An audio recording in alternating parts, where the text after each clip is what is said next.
Oke, teman-teman, pada kesempatan kali ini saya akan membawakan presentasi yaitu materi berupa security.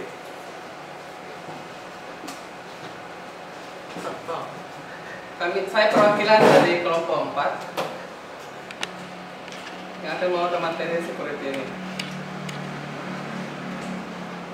Ya, security kebutuhan untuk melindungi kesatuan dan rahasia informasi dan sumber yang sumber lain yang dimiliki oleh individu atau organisasi dapat meliputi keamanan fisik maupun data digital. Kebutuhan ini muncul karena sumber tersebut digunakan secara bersama. Maksudnya di sini yaitu sumber-sumber yang kita dapat atau yang mulai dari individu dan organisasi atau kelompok-kelompok tertentu harus kita lindungi dalam bentuk security agar sumber-sumber itu tidak dapat dikopi atau disalahgunakan oleh kelompok lain atau individu lain. Ya, perkembangan kebutuhan keamanan.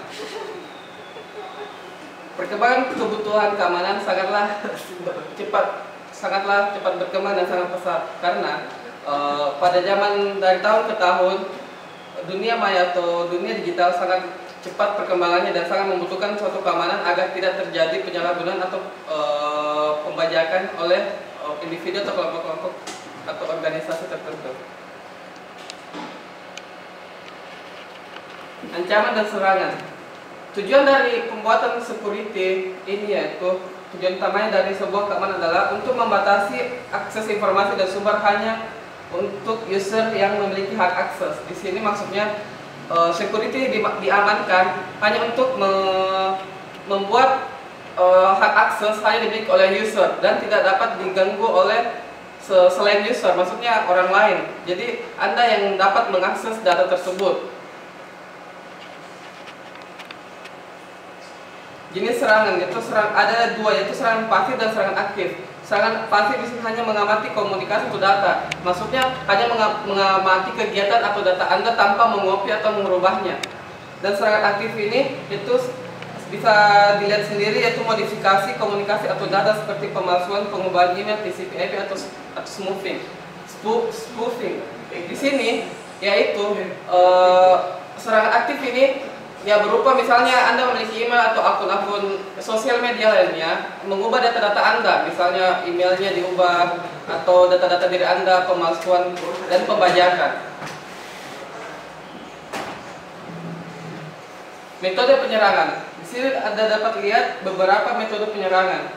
Ada metode itu eavesdropping, mendapat duplikasi pesan tanpa izin. Anda dapat menduplikasikan pesan Anda tanpa izin dari user tersebut.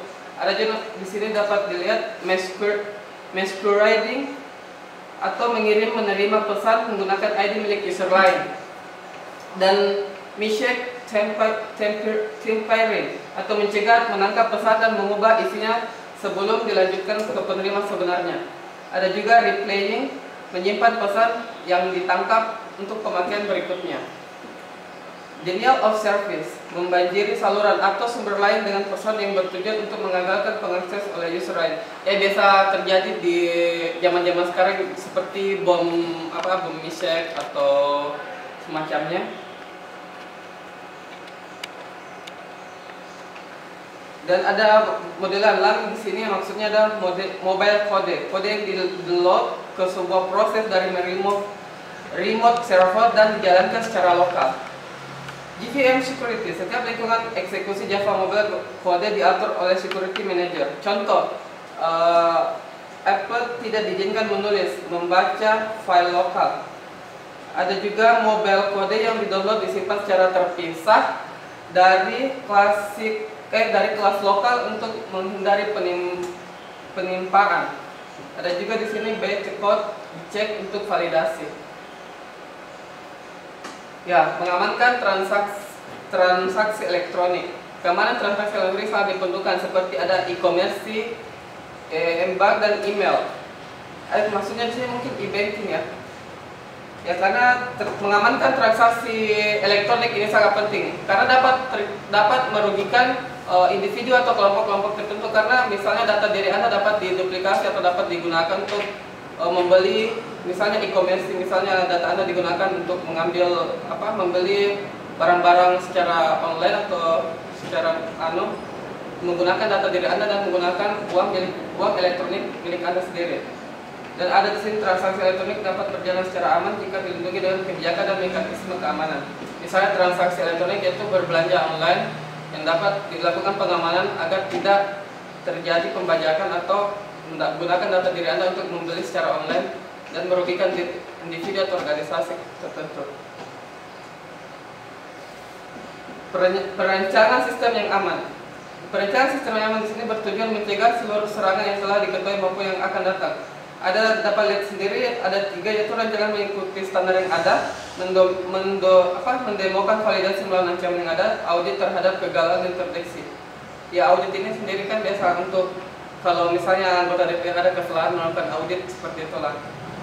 Ada juga keseimbangan antara biaya terhadap serangan yang ada. Jadi kesimpangannya, serangannya besar atau kecil dapat menyesuaikan dengan biaya yang bisa dikeluarkan besar atau kecilnya. Next, perancangan sistem yang aman. Perancangan sistem yang aman ini beberapa rancangan yang buruk. Antar muka dibuka, jaringan tidak aman, membatasi waktu dan ruang lingkup setiap kunci rahasia, algoritma dan kode program tersedia bagi penyerang.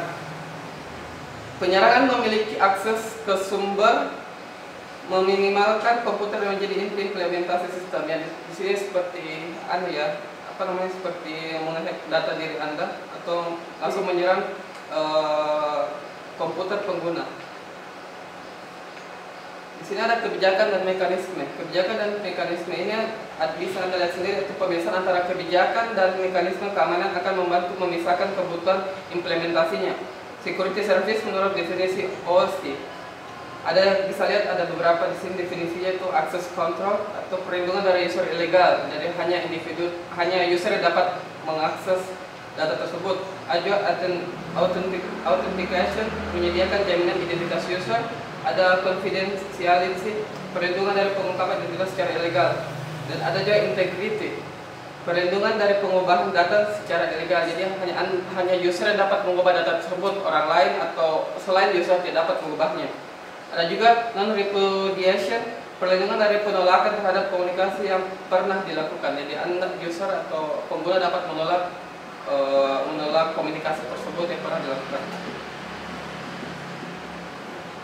Ya, di sini masih ada, yaitu dasar mekanisme keamanan yang dibangun, yaitu berupa enkripsi. Digunakan untuk menyediakan kerahasiaan, dapat menyediakan autentikasi dan perlindungan integritas. Ada juga digital signature, digunakan untuk menyediakan authentication, perlindungan integritas dan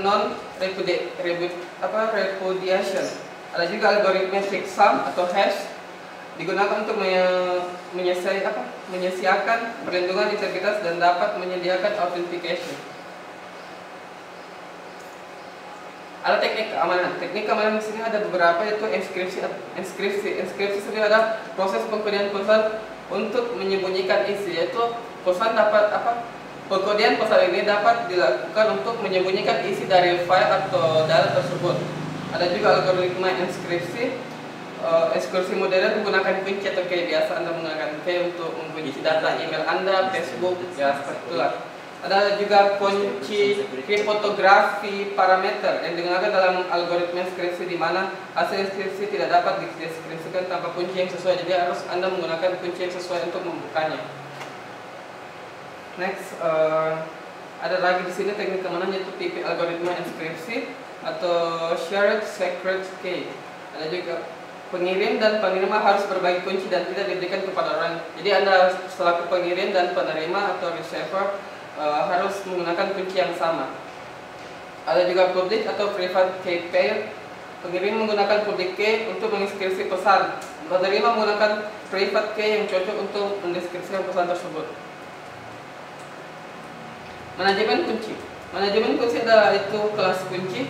Yang pertama short term session cache, disebut juga dengan Ephemeral case secara umum dibuat secara otomatis dan tidak tampak, digunakan untuk satu kali session atau kemudian dibuang.